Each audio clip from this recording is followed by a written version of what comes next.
Muy buenas, mi nombre es Jason Cáceres y junto a mi compañera Isabela Cajar presentamos el proyecto final del Laboratorio de Física 3, el cual lleva por nombre Análisis del comportamiento de ondas estacionarias en una cuerda.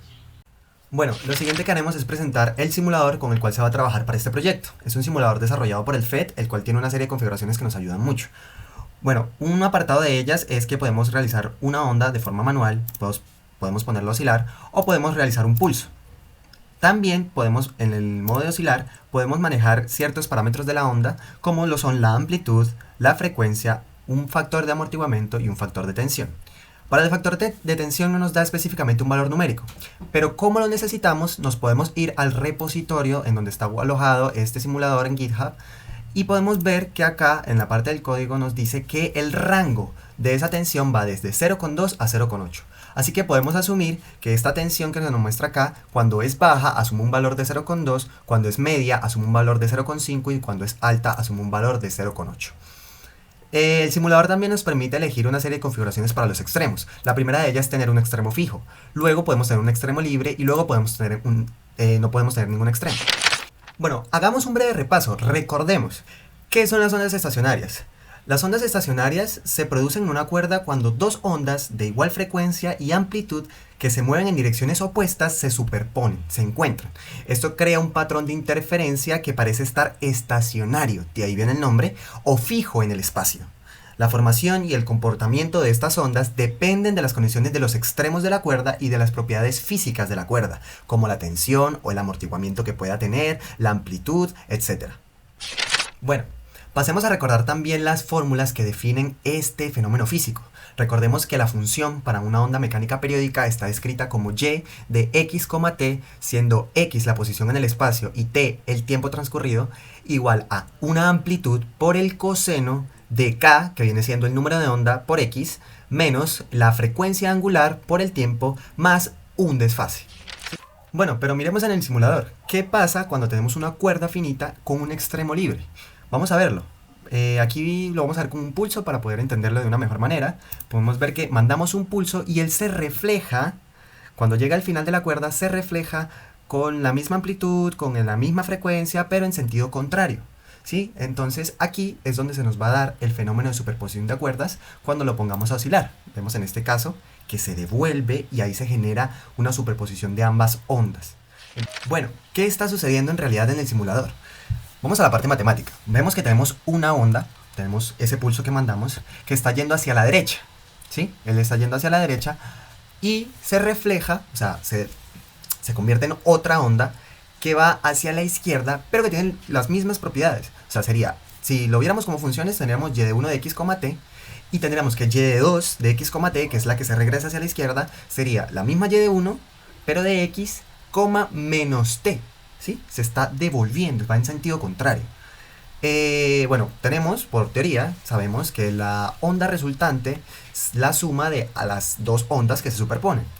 Si hacemos los cálculos, como ya lo vimos, vamos a llegar a la conclusión, y utilizando unas propiedades como esta de la suma de cosenos, vamos a llegar a la conclusión de que la onda resultante se puede expresar como 2 veces la amplitud por el seno de la frecuencia angular por el tiempo, por el seno del número de onda por la posición, más el desfase. Bueno, ¿y qué sucede cuando tenemos un extremo fijo? Lo mismo, una cuerda finita, pero ahora con el extremo fijo. Lo que va a suceder es lo siguiente. Mandamos un pulso y podemos ver, bueno, está en movimiento lento, podemos ver que se devuelve, o sea, nosotros podemos visualizar que el pulso llega aquí al final y se devuelve también en sentido contrario, pero con el signo cambiado también. Vemos que se devuelve por debajo. Entonces, bueno, lo vamos a ver como una onda ahora. Vamos a ponerlo a oscilar y vamos a ver lo que sucede. Miren, hay como ese sub y baja y todo. Bueno, eso es el mismo fenómeno, superposición de ondas, solo que en este caso los cálculos dan un poquito distintos debido a eso, a que el otro extremo está fijo. Ok, ya estamos acá y vamos a ver qué es lo que estaba sucediendo. Recordemos, en el simulador, cuando mandamos un pulso por arriba, él se regresaba de igual manera que en el anterior caso, en el sentido contrario, pero esta vez también cambiaba el signo del pulso. El pulso iba por arriba, llegaba allá y se cambiaba y pasaba a estar por debajo. Volvía a llegar acá y volvía a estar por arriba. Entonces, esto también pasa con las ondas. Si tenemos una onda incidente y de 1 de x, t que va hacia la derecha, cuando llega al extremo se va a dar una nueva onda reflejada, y de 2 de x, t, que va a ser igual a la primera multiplicada por menos y con el argumento del tiempo en negativo. Y aquí lo podemos ver. Y de 2 sería igual a menos y de 1 de x, menos t. Igual, aplicando lo mismo razonamiento que el anterior caso, la onda resultante va a ser igual a la suma de la incidente y la reflejada. Y aquí, realizando una serie de cálculos, vamos a llegar a que la onda resultante va a ser igual a 2 veces la amplitud por el seno de menos la frecuencia angular por el tiempo por el coseno del número de onda por x más el desfase. Acá podemos ver que acá se está dando un cambio, no es lo mismo que en el anterior caso. Acá tenemos otra forma para la resultante. Y es que claro, tiene sentido. Allá la cuerda, si no tiene extremo, va a comportarse de una manera. Ustedes inténtenlo en su casa. Si tenemos 2 extremos fijos, va a ser muy distinto. Y acá la matemática no lo explica. Un consejo, si quieren realizar estos cálculos, deben tener en cuenta la suma de senos, porque estamos utilizando la función seno. Antes usamos la función coseno y era diferente. Y bueno, ok, ya que estamos con el resumen teórico, recordemos también las ecuaciones que dependen del momento armónico. Recordemos que existen n momentos armónicos y que se pueden dar en la onda, y que para cada uno de ellos podemos calcular la longitud de onda y la frecuencia con la que se dan. Estas ecuaciones están definidas según el momento armónico. Por ejemplo, la longitud de onda sería 2L, siendo L la longitud de la cuerda, sobre el momento armónico que estamos calculando. Si es el primero sería 1, si es el segundo sería 2, si es el tercero sería 3. Lo mismo para la frecuencia, donde está definida por la velocidad de propagación por n sobre 2L. Lo mismo, n siendo el momento armónico. Ahora, si pasamos a ver dónde están los nodos y dónde están los antinodos, recordemos que los nodos son donde la función se hace 0 y los antinodos donde es máxima. Los tenemos definidos por estas ecuaciones.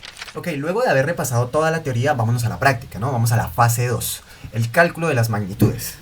Nosotros escogimos 5 amplitudes distintas y variamos la frecuencia y la tensión con el simulador para poder calcular una serie de magnitudes asociadas a la onda. Algo sencillo.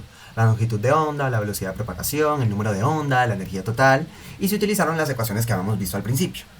Acá lo podemos ver que está en una tabla todo. Acá están las amplitudes que escogimos, las frecuencias que escogimos, la tensión, que por eso era tan importante saber el valor exacto de la tensión, tuvimos que ir al repositorio, y con ellas, todas ellas, calculamos lambda, que es la longitud de onda, la velocidad de propagación, el número de onda, la densidad lineal, la frecuencia angular y la energía total. Podemos ver, y vamos a ver más adelante con algunas gráficas, cómo influyeron estas variaciones que hicimos en la frecuencia, en la amplitud, en la tensión, etc., en los valores que calculamos. Bueno, luego de haber calculado esas magnitudes, pasamos a armar las funciones de onda, porque si ya teníamos todos esos, solo es armar, solo es reemplazar. Y nos dieron estas 5 ecuaciones, estas 5 funciones de onda, y bueno, nada del otro mundo, solo es reemplazar. Y ahora vamos a la visualización gráfica. ¿Qué fue lo que se vio? ¿Qué fue lo que se evidenció? Pudimos evidenciar con respecto a la velocidad que cada vez que aumentábamos la frecuencia, por lo tanto la frecuencia angular, la velocidad de propagación subía, ¿sí? Esto se entiende porque son directamente proporcionales. Recordemos que la velocidad está definida como la frecuencia angular sobre el número de onda. Y bueno, por lo mismo, cuando aumentábamos la longitud de onda, se disparaba la velocidad de propagación. En estos casos no es 100% perfecta la gráfica, porque pues teníamos en cuenta que no hicimos los valores exactos. Por ejemplo, acá en esta tabla teníamos una frecuencia más alta acá, pero acá teníamos una amplitud y una tensión diferentes, entonces por eso se dan estos errores. Pero se evidencia el comportamiento. Luego, para la energía, tenemos que a medida que aumentábamos la frecuencia angular, también aumentaba la energía. Y a medida que aumentábamos la amplitud, también aumentaba la energía. Recordemos que la energía está definida por estas dos magnitudes, incluso elevadas al cuadrado, o sea que afectan mucho la energía. Bueno, acá lo mismo, los errores se dan porque no solo dependen de esta, sino de otros factores que también se variaron, como por ejemplo la tensión, etc. Y cuando tenemos la tensión versus la velocidad, esta sí es directa porque la tensión está relacionada con la velocidad, con la ecuación de que la velocidad es la raíz cuadrada de la tensión sobre la densidad lineal. La densidad lineal no se mueve, es la misma. Entonces, a medida que aumentábamos la tensión de la cuerda, había más velocidad. Eso lo podemos ver en la vida diaria, en la vida común. Usted coge y trense una cuerda y le hace el movimiento para las ondas. Entre más tensa esté, más rápida se va a dar esa onda. Ok, ya dejando un poco de lado las magnitudes que calculábamos y todo eso, vamos a pasar más de plano a los modos de oscilación o los momentos armónicos. Y bueno, los nodos y los antinodos. Pasamos más a esta parte y bueno, nos damos cuenta de que podemos tener n modos. Está el primer momento armónico, el segundo, el tercero, el cuarto, el quinto, etcétera, etcétera, n. Y que varían también según los extremos de la cuerda. Si tenemos un extremo libre van a ser de una manera, si tenemos ambos extremos fijos va a ser de otra. Cuando tenemos el extremo libre siempre va a acabar en un antinodo. Recordemos que los antinodos son los puntos máximos y los nodos los mínimos, cuando la función se va a hacer. Entonces, para la onda con un extremo libre tenemos lo siguiente: siempre va a acabar en un antinodo, y para ambos extremos fijos siempre va a acabar en un nodo. No importa el modo de oscilación, siempre va a acabar en un nodo.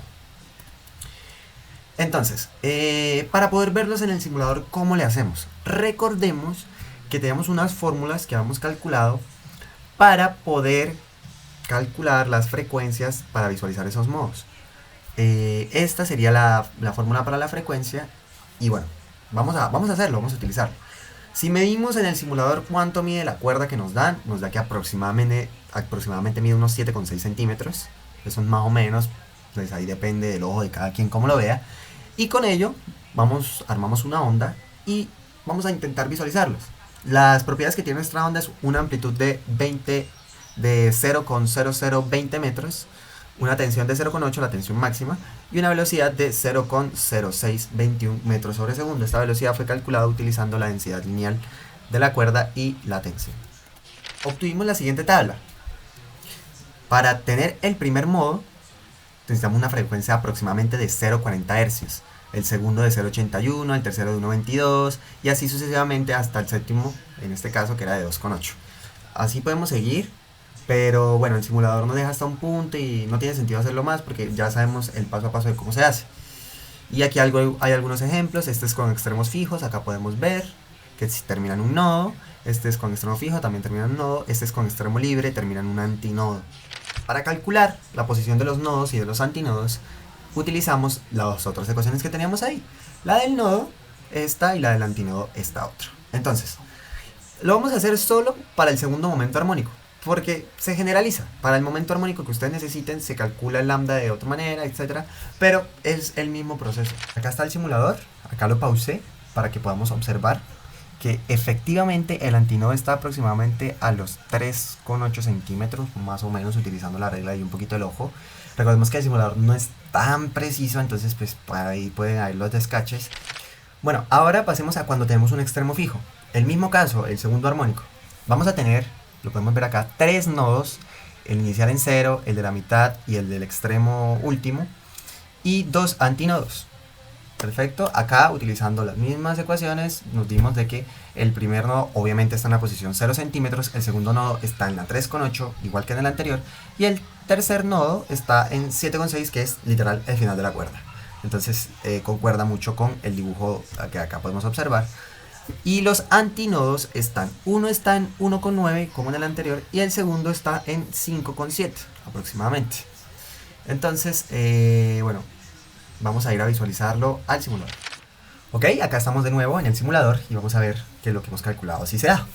Podemos visualizar que acá están los 3 nodos, acá 1, 2, 3, y que en este primero es que está en 0, el último está en 7,6 y este, el de la mitad, está efectivamente en 3,8 centímetros aproximadamente. Con respecto a los dos antinodos, podemos ver que uno está aquí abajo, sí, como en 1,9 aproximadamente, casi 2, bueno, 1,8, por ahí se va, sí, aproximadamente. Recordemos que esto no es 100% exacto, es muy difícil utilizar esta regla y atinarle a puro ojo. Y el otro sí estaba aproximadamente, si lo ponemos acá, como en 5 con algo. Y es como lo habíamos calculado. Habíamos dicho que era 5,7. Entonces acá podemos ver que sí es efectivamente 5,7. En esta tercera y última fase, podemos aplicar el conocimiento en la vida cotidiana, los cuales son muy amplios y van desde cómo funciona una simple guitarra hasta cómo funcionan los medidores de terremotos. Aplicaciones hay muchas, pero algunas de las que mencionamos en estos proyectos son: primero, los instrumentos musicales, entre ellos las guitarras, violines y pianos. En la física de ondas, la resonancia es fundamental para la construcción y el diseño de instrumentos musicales. En el caso de la guitarra, es un instrumento de cuerda que utiliza la resonancia para producir sonidos. Las cuerdas vibran cuando se tocan o se rasguean, creando ondas sonoras que se propagan a través del cuerpo de la guitarra. La forma y el material del cuerpo afectan la resonancia y el timbre del sonido. Otra aplicación es en el caso de las tecnologías. En este ejemplo vemos el de microondas, tanto de hornos convencionales como de hornos microondas. En la aplicación, los hornos de microondas utilizan ondas electromagnéticas para calentar los alimentos, y su función principal es que excitan las moléculas de agua en los alimentos, causando que vibren y generen calor. Este proceso es eficiente y rápido, y permite cocinar o calentar alimentos en poco tiempo. La ingeniería civil, en el caso de puentes y estructuras, resistencia a resonancias y amortiguadores. La resonancia es una consideración crítica en la ingeniería de estructuras. Los amortiguadores se utilizan para disipar la energía y minimizar las vibraciones. En edificios se implementan sistemas de amortiguación para resistir terremotos. También se utiliza en el caso de la ingeniería motriz. Por ejemplo, en los automóviles, los amortiguadores reducen el rebote y la vibración después de golpear un bache o una irregularidad en la carretera. En el caso de edificios y puentes, los sistemas de amortiguación se utilizan para resistir terremotos y vientos fuertes. Los amortiguadores de masa sintonizada, como los amortiguadores de masa pendulares, absorben la energía sísmica y reducen las oscilaciones del edificio o puente. La siguiente aplicación es a la ingeniería en sistemas. En este caso, transmisión de datos e identificación de interferencias en redes de Internet. La resonancia y la interferencia de señales son consideraciones importantes en la transmisión de datos. Los sistemas de comunicación utilizan técnicas para minimizar la interferencia y mejorar la calidad de la señal. La identificación y mitigación de interferencias en redes de Internet es crucial para mantener la calidad y velocidad de la transmisión de datos. Por último, están las aplicaciones en acústica arquitectónica. La resonancia y las ondas son esenciales en la acústica arquitectónica. Para teatros y salas de concierto, permite diseñar espacios que optimicen la propagación del sonido, minimizando ecos y reverberaciones no deseadas. Y en la planificación de conciertos asegura que el sonido se distribuya uniformemente y con claridad en todo el espacio. Estas aplicaciones demuestran cómo el conocimiento de las ondas y la resonancia se extienden a numerosos campos, mejorando la tecnología, la ingeniería, la medicina y las artes. Muchas gracias.